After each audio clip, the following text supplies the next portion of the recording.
사순절 첫날 첫째 주일 이렇게 주님 나와서 예배드리신 여러분들 주님으로 환영드리며 이번 사순절 기간 동안 주님을 만나는 축복이 있기를 바랍니다. 이대로 이 모습 그렇게 하나님께 갈 수 없다는 겁니다.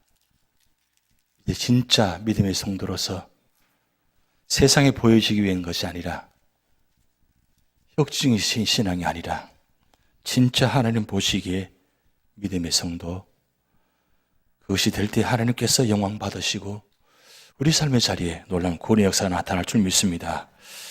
일부 예배에 예배드리는 가운데 저에게 저 뒤에 있는 스테인글라스 십자가에 그런 은혜를 보여주셨습니다. 지금 스테인글라스가 십자가 형태인데 저 위에서부터 밑에까지 붉은색으로 되어 있습니다. 그런데 위에서부터 피가 밑으로 쭉 흘러내려오는 모습을 보여주셨습니다. 그 환상을 보여주시는데 우리 죄가 얼마나 붉은지 얼마나 진한지 주님께서 십자가에 못 박혀 피 흘리시면서까지 우리를 용서하시는 그 은혜. 그래서 오늘 예배 참여하는 모든 성도들이 주님 보혈의 피로 말미암아 우리가 구원받았다는 것 감사히 생각하시기 바랍니다. 오늘 2부 예배 똑같이 저 장면 속에서 보여주신 장면인데 저 위에 보면 붉은색 점이 2개 있습니다. 2개 있는데 저 모습 속에서 웃으시는 모습을 보여주셨어요. 아침에는 피 흘리시는 모습 보여주시다가 이제는 환히 웃으시는 모습. 왜 그렇게 보여주시는가 생각했는데 우리 찬양 들으면서 그런 생각 들었습니다. 또 우리가 시작할 때 그래도라는 찬양 우리가 들었습니다. 정말 이 자리에 나와서 예배드리는 모습 보시면서 그래도 나와서 드리는 모습 보면서 웃으시는 모습. 힘들게 어렵게 나오셨잖아요. 힘든 가운데도 나오셨잖아요. 그런 모습 보시면서 주님께서 여러분 보시면서 그래도 나와서 예배 드리는구나. 그래도 예배 드리는 모습 보니까 참 좋구나. 그런 모습으로 환히 웃고 계시는 것 같습니다. 주님은 여러분 보시면서 환해지지 않습니다. 왜 그렇게 신앙생활을 하냐고, 왜 그렇게 그런 모습 살아가느냐고 환해지지 아니하시고 언제나 웃으시면서 바라보십니다. 그게 은혜입니다. 근데 진짜 하나님 화낼 때가 있습니다. 언제 화내는 줄 아십니까? 마지막에 화내십니다. 마지막에 요한계시록 주님께서 임재하실 때 그때 아주 단호하게 주님께서 말씀하시고 예언된 말씀을 그대로 이루어 가시는 모습. 그러기에 주님께서 우리를 바라보시고 사랑의 눈으로 바라보실 때 웃으실 때 우리는 감사하게 생각하시고 그리고 그런 은혜를 우리가 지금 받고 있습니다. 그렇게 그 은혜를 받았기 때문에 오늘 여러분 만나는 분들마다 한번 웃으시기 바랍니다. 주님 마음으로 그렇게 웃었으면 좋겠습니다. 어느 17세기 수녀의 기도입니다. 17세기니까 오래전입니다. 그런데 이 17세기에 한 수녀분이 기도한 내용입니다. 한번 보시기 바랍니다.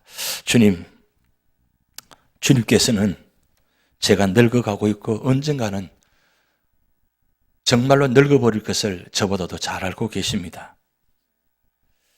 저로 하여금 말 많은 늙은이가 되지 않게 하시고 특히 아무 때나 무엇에나 한마디 해야 한다고 나서는 치명적인 버릇에 걸리지 않게 하소서. 모든 사람의 삶을 바로잡고자 하는 열망으로부터 벗어나게 하소서. 저를 사려 깊으나 시무룩한 사람이 되지 않게 하시고 남에게 도움을 주되 참견하기를 좋아하는 그런 사람이 되지 않게 하소서.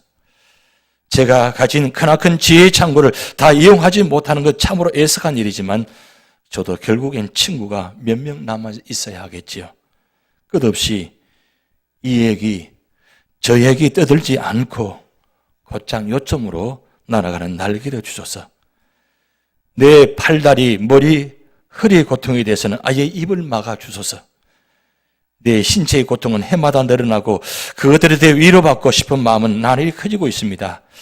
다른 사람들의 아픔에 대한 얘기를 기꺼이 들을 줄 은혜야 어찌 바라쓰겠습니까만 적어도 인내심을 갖고 참아줄 수 있도록 도와주셔서 제 기억력을 좋게 해주십사고 감히 청할 수는 없사오나 제게 겸손한 마음을 주시어 제 기억이 다른 사람의 기억과 부딪힐 때 혹시나 하는 마음이 조금이나마 들게 하소서.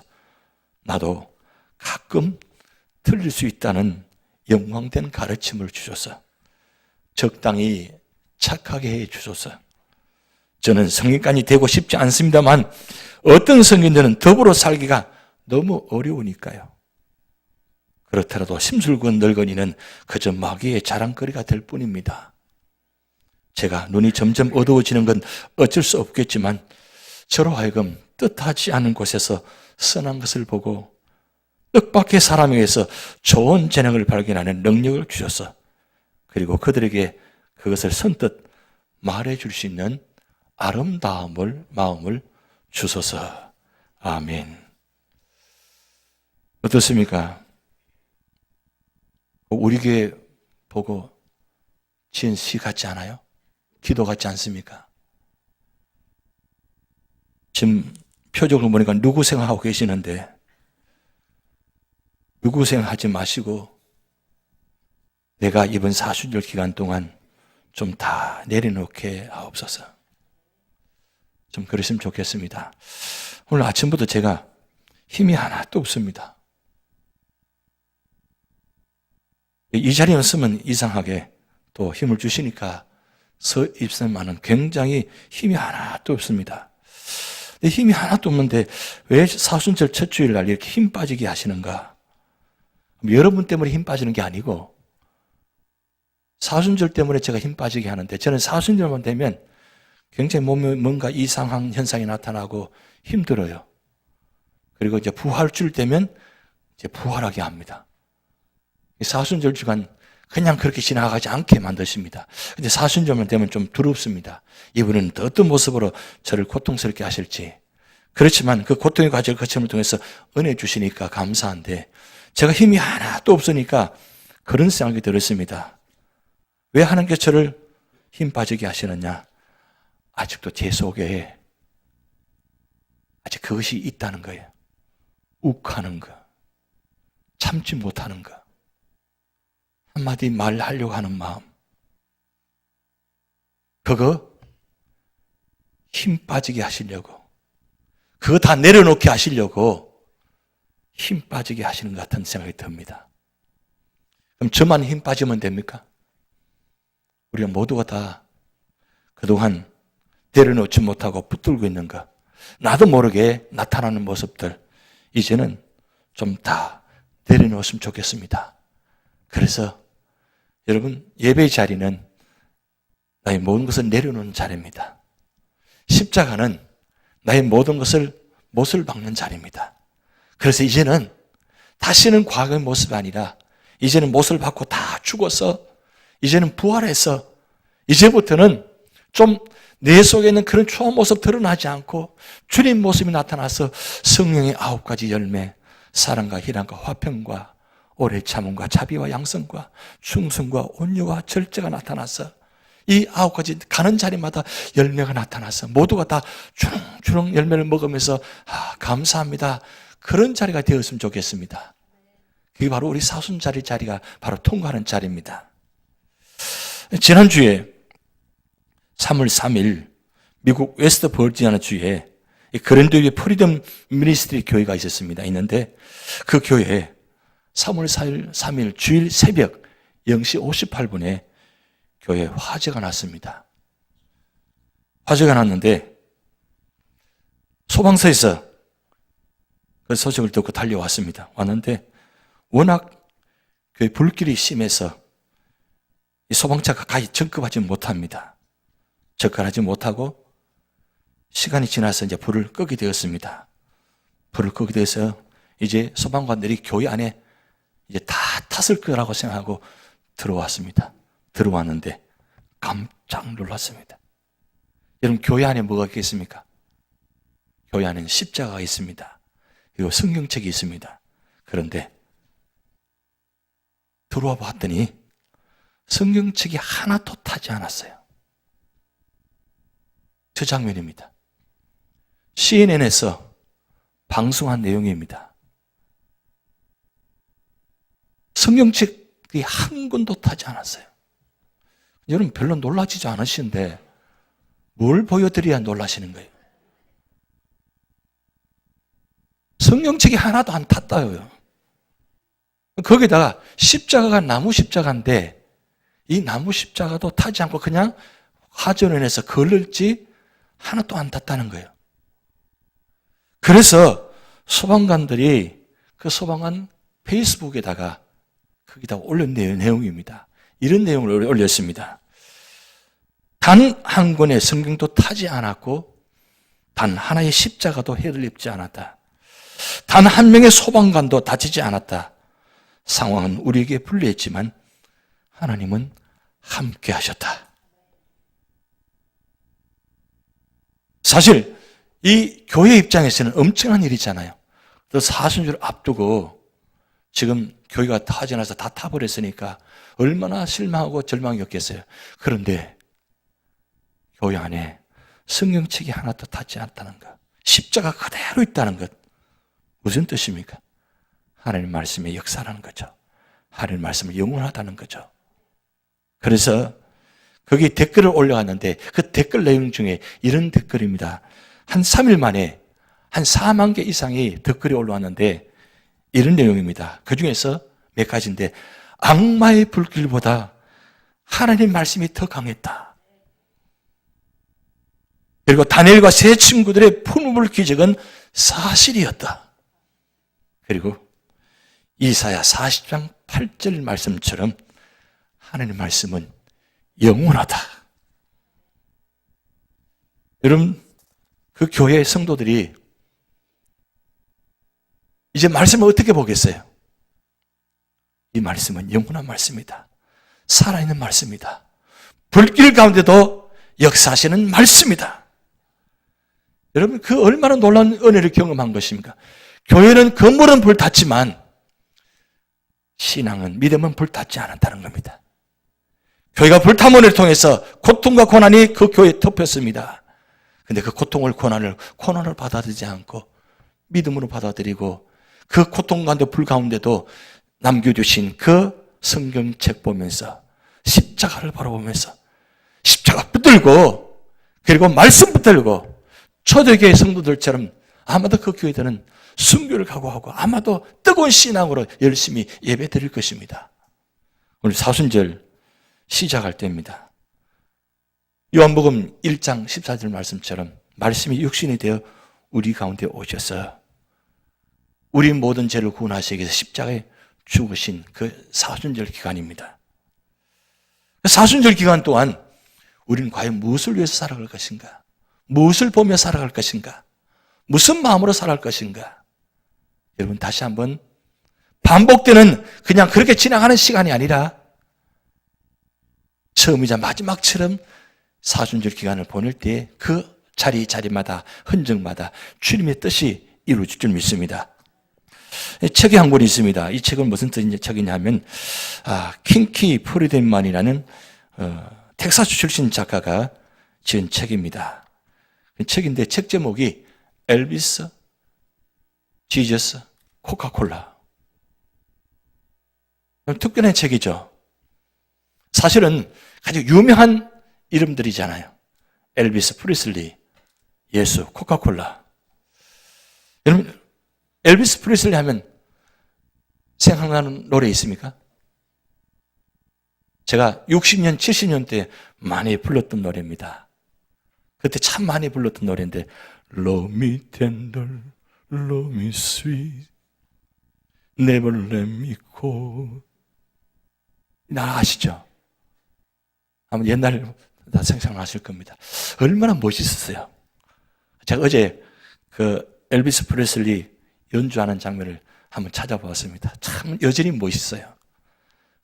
그 모습 머리부터 발끝까지 얼마나 멋있어요. 그래서 너무 멋있어가지고 우리 한국 가수들 그다리 흉내 많이 냈잖아요. 특별히 남진 가수.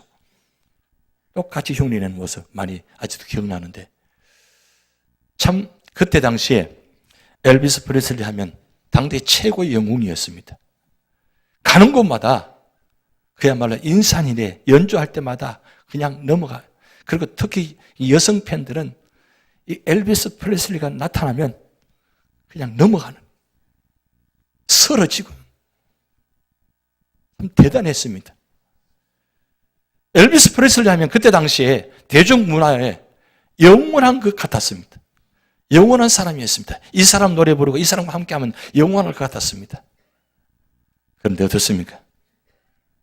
엘비스 프레슬리 그렇게 유명하고 그렇게 많이 음반을 내고 많은 사람에게 감동 주어도 그의 마지막 생애의 마지막 모습이 77년도의 마지막 생애의 모습이 참 비참하게 생애 끝났습니다. 그런데 지금 테네시 템피에 가면 엘비스 프레슬리 생가가 있습니다. 그 생가 이름이 뭐냐면 그레이슬랜드입니다. 이름 참 잘 지었어요. 그레이슬랜드. 원래 이분은 기독교인입니다. 제가 아직도 소장하고 있는 테이프 안에 있는데 프레슬리가 불렀던 복음성가 곡이에요. 음성이 중저음의 음성이 얼마나 소리 좋은지 그 음성에다가 복음성가를 부르는데 정말 감동적이에요. 유인가 러브 유 텐달 이건 아무것도 아니에요. 그가 복음성가를 부르는데 얼마나 감동적인지 정말 굉장히 은혜가 돼요. 그때 많이 은혜 받고 감동받았습니다. 그런데 그렇게 감동 준 엘비스 프레슬리가 그때 믿음의 모습을 보여주지 않았단 말이에요. 그래서 우리가 다 실망했습니다. 그런데 그때에 이 엘비스 프레슬리를 죽음을 인정하지 않았습니다. 어떻게 하지 않냐면 엘비스 프레슬리는 하나님께서 보내신 사람이다. 반드시 부활할 것이다. 그 정도까지 엘비스 프레슬리를 믿었던 사람들이에요. 그런데 이 책에는 이 엘비스 프레슬리가 결국 우리 영원한 생명을 주는 것이 아니라 타는 목마름 밖에 주지 않았다는 거예요. 갈증만 주었다는 거예요. 그렇게 부르고 그렇게 하면 좋을 줄 알았는데 채워줄 줄 알았는데 채워주지 못했습니다. 보면 볼수록 부르면 볼수록 타는 갈증, 타는 목마름. 그리고 코카콜라. 여러분 코카콜라는 어떻습니까? 온 세계 사람들이 다 마신 음료입니다. 심지어 코카콜라 회장이 뭐라고 했습니까? 피가 코카콜라를 흐르게 하겠다고. 그 정도로 그렇게 대단한 음료입니다. 그런데 여러분 코카콜라가 99% 설탕물이라고 합니다. 마시면 마실수록 어떻습니까? 사실 이 코카콜라, 레귤러 콜라 이거 다이어트 코카콜라인데 사실 그거나 이거나 다 똑같은데 그래도 다이어트 콜라 먹겠다고 먹는 거 다 똑같은데 사실 듣다 보면 오히려 더 나쁘다는 거예요. 코카콜라가 우리 목마름을 해결합니까? 이 책에는 코카콜라가 우리를 목마름을 해결해 주지 못한다는 거예요. 결국 먹으면 먹을수록 타는 갈증밖에 없다는 거예요. 근데 이 책의 결론은 뭐냐면 지저스, 예수 그리스도. 예수님만이 우리 영원한 목마름을 해결해 주실 분이다. 예수님만이 우리 영원한 생명의 셈이 되신다. 그 예수님께서 오신 이유가 무엇이냐? 이 세상에 엘비스 프레슬리가 코카콜라가 우리 목마름을 해결해 주지 못하는 결국은 이 목마름을 해결할 분은 결국 예수님밖에 없다는 것을 우리에게 말씀하고 있다는 것입니다. 오늘 그래서 우리 사순절 기간 동안 예수님께서 어떤 분이신가? 예수님께서 오셔서 어떤 말씀하셨는가? 집중적으로 7가지 말씀 드리려고 합니다. 그런데 요한복음에는 7가지 기적과 7가지 예수님 당신 자신의 선언이 있습니다. 사실은 요한복음은 창세기부터 말라기 39권과 그리고 마태, 마가, 누가복음 3권 합하면 전체 몇 권이 됩니까? 계산해야 됩니까? 42권을 요약한 책이 요한복음입니다. 요한복음이 사실은 구약 전체를 요약하는 것입니다. 왜냐하면 구약은 오실 예수님을 기록한 말씀입니다. 그리고 마태, 마가, 누가복음은 오신 예수님을 마태의 관점에서, 마가의 관점에서, 누가의 관점에서 기록한 말씀입니다. 그런데 요한 사도는 똑같은 관점인데 다른 관점으로 말씀하고 있습니다. 그들이 해석하지 못한, 보지 못했던 말씀을 기록해 놓았는데 그것은 바로 예수님 당신 자신이 내가 누구인가를 말씀하였다는 거예요. 그것이 바로 7가지 자기 선언입니다. 나는 생명의 떡이다. 나는 세상의 빛이다. 그리고 나는 양의 문이다. 나는 선한 목자다. 나는 부활이요 생명이다. 나는 길이요 진리요 생명이다. 나는 참 포도나무다. 이 세상 누구도 통쾌하게 속 시원하게 내가 누구라고 누구인가를 말한 사람이 아무도 없습니다. 아무도 없었습니다. 그런데 예수님은 내가 누구인가를 아주 속 시원하게 통쾌하게 7가지를 선포하셨습니다. 한 가지만 말씀하셔도 되는데 7가지를 말씀하신 뜻입니다. 이 7의 숫자는 완전한 뜻입니다. 예수님만이 완전한 분이고 예수님만이 우리 문제를 완전히 해결해 주실 분이라는 것입니다. 그런데 오늘 첫 번째 말씀, 나는 생명의 떡이다. 여러분 오늘 35절 말씀에 이렇게 말씀 기록되어 있습니다. 예수께서 이르시되 나는 생명의 떡이니 내게 오는 자는 결코 줄이지 아니할 터이요 나를 믿는 자는 영원히 목마르지 아니하리라. 여러분 이 놀라운 말씀입니다. 초대교회에 에서보드 사벨라 7교회가 있습니다. 지금 요한계시록 수요일마다 말씀드리고 있는데 스무나 교회, 두 번째 교회 스무나 교회가 가장 대표적으로 박해받은 교회입니다. 이 박해받은 교회, 이 스무나 교회에 자칭 헬라파 유대인들, 이방인들이 이 예수 믿는 스무나 교인들 향해서 핍박을 강했는데 핍박 내용 중에 많은 내용 중에 한 가지 내용이 뭐냐면 여기 이 말씀, 나는 생명의 떡이니 내게 오는 자는 결코 줄이지 아니할 터요 나를 믿는 영원히 목마르지 아니하리라. 그리고 32절 말씀, 예수께서 이르시되 내가 진실로 너에게 이르니 모세가 너에게 하늘로부터 떡을 준 것이 아니라 내 아버지께 너에게 하늘로부터 참 떡을 주시나니. 예수님 당신 자신이 떡이라고 이야기합니다. 그리고 참 음료라고 합니다. 그리고 내 살을 먹어야 된다고 합니다. 내 피를 마셔야 된다고 합니다. 성찬식을 이야기합니다. 그럴 때 세상 사람들이 뭐라고 하느냐? 저 사람들은 식인종이다 그랬어요. 식인종이다. 예수님을 살을 먹고 마신다는 건 말이 되는 이야기예요? 여러분 이 말씀이 받아들여집니까? 아멘이 되어집니까? 이 아멘 하시면 정말 대단한 신앙입니다. 어떻게 예수님 살을 먹어요? 예수님 피를 마셔요. 살을 먹을 수 있는 거예요? 피를 마실 수 있는 거예요?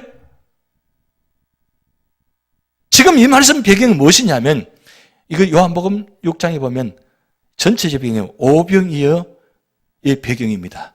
예수님께서 오병이어 역사를 나타내고 난 후에 거기 있는 사람들이 예수님을 왕으로 모시려고 하니까 예수님께서 도망갔습니다. 피신하셔가지고 가버나움 회당에 가셨습니다. 그런데 거기까지 사람들이 따라왔습니다.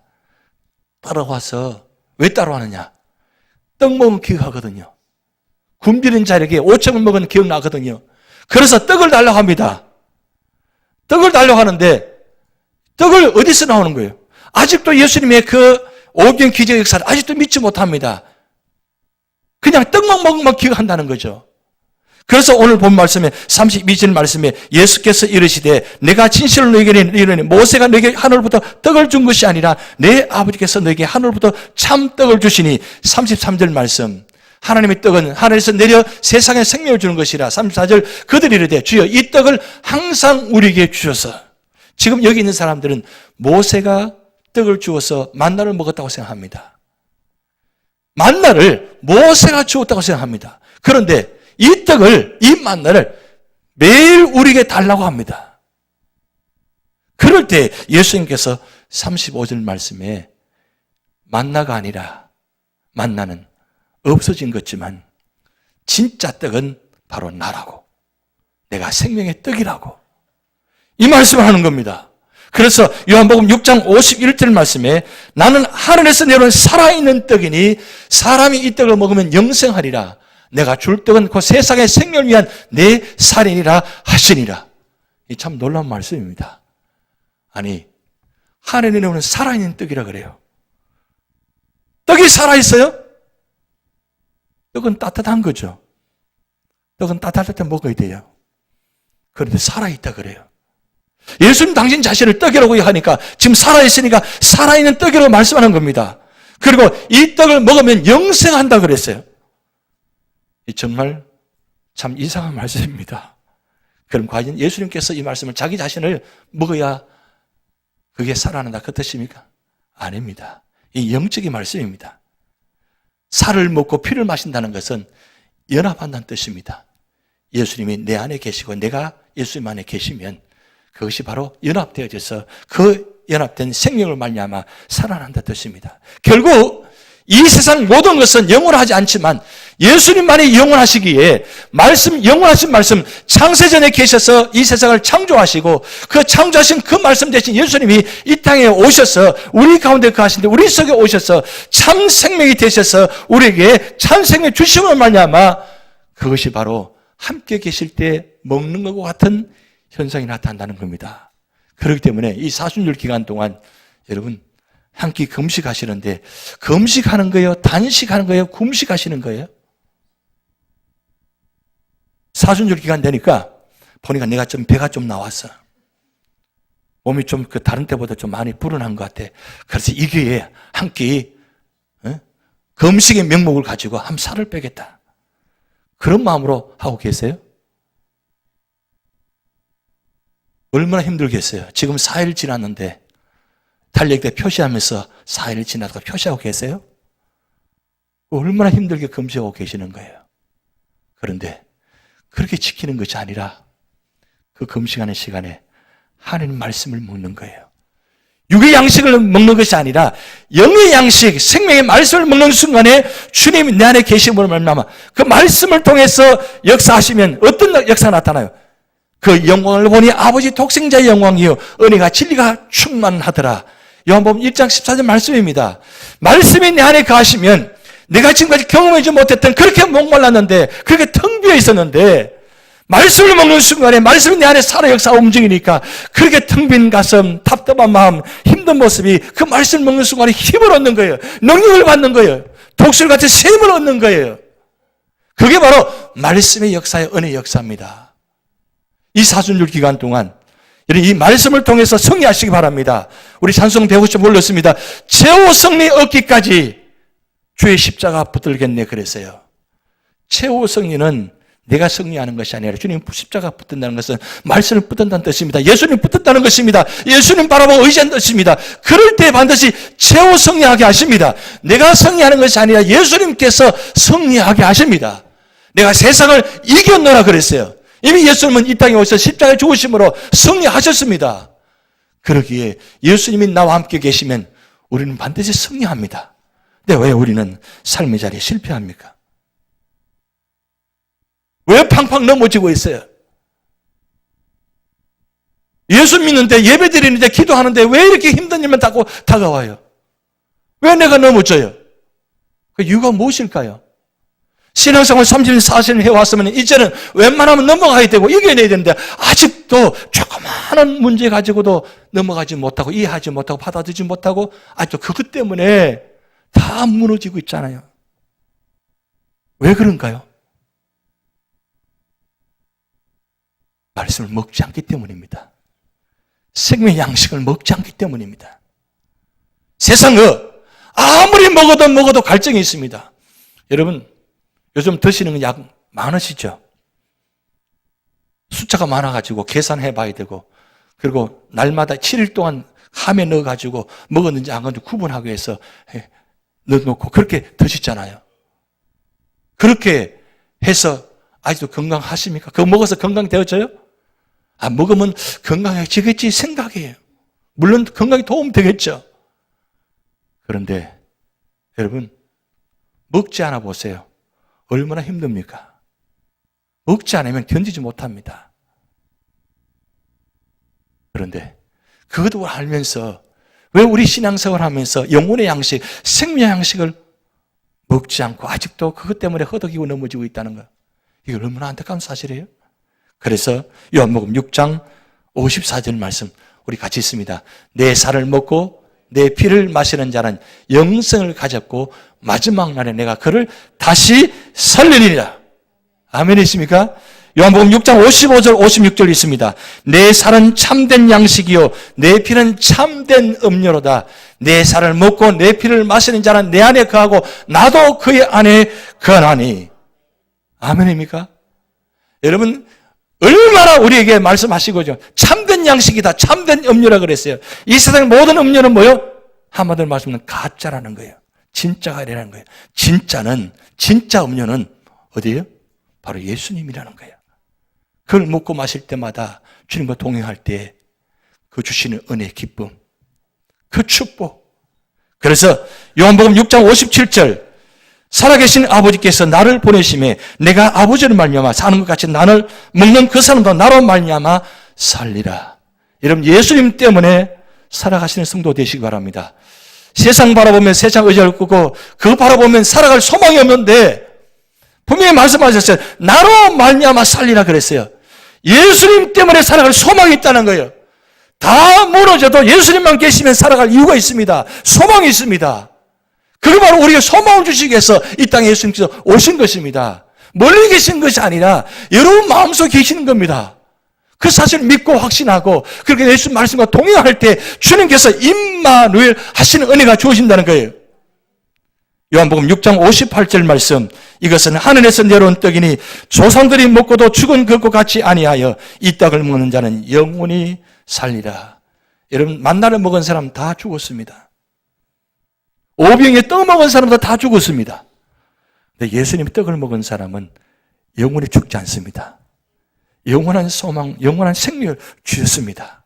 그러기에 우리는 이미 이 영원한 생명을 얻었습니다. 소유하고 있습니다. 그러기에 날마다 주님과 동행하는 사람, 믿음의 사람이 되시기 바랍니다. 책이 한 권인데 바다로 간 소금 인형이라는 책이 있습니다. 좀 책 내용이 좀 특별한데 바다로 간 소금 인형. 이건 앤서니 더 멜로라는 신부님이 기록한 선책입니다. 특이한 재료로 만들어진 인형인데 바로 이 인형이 소금 여행이 아니고 소금 인형입니다. 소금 인형인데 이 소금으로 만들어진 소금 인형이기 때문에 좀 특별합니다. 그런데 이 인형이 책 내용이 이런 내용입니다. 여러 곳을 돌아다닙니다. 때로는 즐겁기도 하고 때로는 힘들기도 하고 고단합니다. 그러다가 어느 자리에 바다에 이르게 되었습니다. 바다에 가게 되는데 난생 처음 이 소금 인형이 바다를 봅니다. 바다를 보는 너무 놀라가지고 이 소금 인형이 바다에게 묻습니다. 너 이름이 뭐냐고 물으니까 이 바다가 소금 인형에게 내 이름은 바다야. 바다? 바다가 뭐야? 넌 도대체 누구니? 이렇게 말하니까 바다가 이만합니다. 말로는 나를 설명하기는 곤란한데 직접 너가 한번 들어와 봐. 그렇게 소금 인형이 궁금한 거예요. 그래서 왼발을 바다 속에 들여냅니다. 내미는 순간에 이 왼발이 어떻게 됐을까요? 녹기 시작합니다.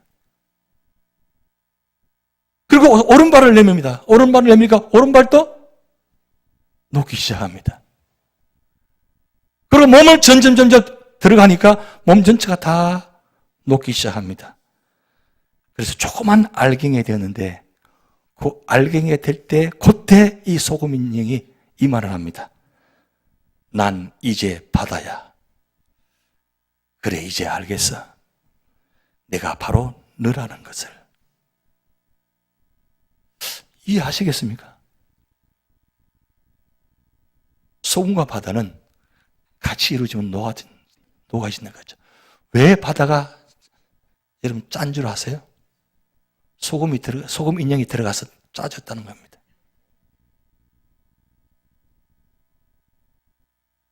왜 이런 글을 기록했을까요? 우리가 바닷속으로 들어가지 않습니다.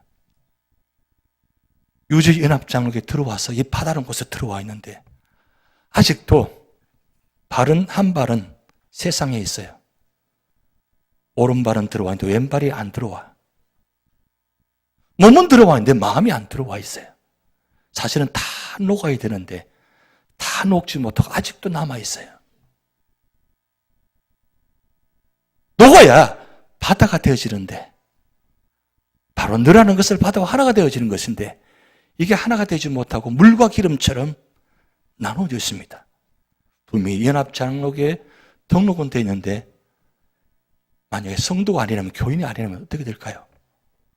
내가 예수 믿고 있는데, 예수 믿은 지 40년, 50년, 아니 70년, 80년 됐는데 아직도 내가 예수 이름으로 예배드리고 기도하고 있는데 세상의 삶 속에는 아직도 내가 예수님이 누구라고 소개도 못하고 예수님의 삶의 흔적이 나타나지 않다면 어떻게 될까요? 우리 모습은. 내가 예수님 안에 완전히 녹아야 되는데, 녹아야 내가 크리스찬이 되어지는데, 여러분 안디옥 교인들이 왜 그리스도인이라고 칭을 받았을까요? 안디옥 교인들은 첫 교회입니다. 초대교회. 그 교회는 예수님 안에서 다 녹았다는 거예요. 다 녹으니까 세상 사람들이 그 안디옥 교회 보면서 저 사람들 그리스도인이야. 하나도 다른 사람 남에게 나타날 때는 인간의 모습 나타나지 않는 거예요. 예수님 한 번도 본 적이 없어요. 그런데도 저 사람은 그리스도인이다. 그리스도만 나타나는 거예요. 이게 바로 성도의 모습입니다. 오늘 우리는 소금 인형 같은 사람입니다. 우리가 바다 속에, 은혜의 바다 속에 들어오셔서 푹 잠겨 있어서 녹으시기 바랍니다. 안 녹으려고 바둥바둥 하지 마시고, 은혜 받지 않으려고 바둥바둥 하지 마시고, 어떻게 하면 은혜 자리 피할까 생각하지 마시고 그냥 쑥 들어와서 다 내려놓으세요. 아, 내가 이러면 큰일 나는데, 내가 너무 열심히 하면 교회에서도 뭐 일을 시킬 텐데, 이렇게 너무 열심히 하면 또 교회에 직분 세울 텐데, 이렇게 열심히 하면 또 괜히 또 헌금 나도 모르게 하는지 모르겠어. 그게 두려우신 거예요? 여러분, 은혜의 바다 속에 생명의 뜻에 진 그 떡을 먹으면서 살아갈 때 행복과 세상에 주는 행복 차이점이 있잖아요. 물론 아직도 맛을 보지 못하셨다면, 아직 그 맛이 어떤 맛인지 모르신다면 이제 맛을 보시기 바랍니다. 이 사순절 기간에 이 생명의 떡을 먹으시기 바랍니다. 먹으셔서 그래 참된 음료다, 참된 양식이다. 그렇게 될 때에 주님의 십자가의 흔적이 여러분을 통해서 나타나는 겁니다. 여러분 시편 23편 1절 말씀입니다. 여호와는 나의 목자시니 내게 부족함이 없습니다. 그가 나의 생명의 떡으로 찾아오셨기 때문입니다. 세 가지 기억하시기 바랍니다. 예수님은 하나님의 아들이십니다. Son of God. 저는 소문자를 씁니다. 손. 대문자를 함부로 쓸 수가 없습니다. 대문자. Son of God. 하나님의 아들 되신 그분이 우리에게 생명의 양식을 주셨습니다. 생명의 양식을 우리는 들고 다닙니다. 그런데 들고 다니면서도 먹지 않아요. 이게 먹기만 하면 우리가 축복이 되어지는데, 갈증이 없어지는데 안 먹어요. 한번 먹어보시기 바랍니다. 그러면 우리 삶에 영원한 안식을 주실 겁니다. 아, 이렇구나. 이런 평안함이 있구나. 이런 기쁨이 있구나. 이런 은혜가 있고 이런 축복이 있구나. 그런 삶의 자리가 되시기를 주님으로 축복드립니다. 기도하시겠습니다.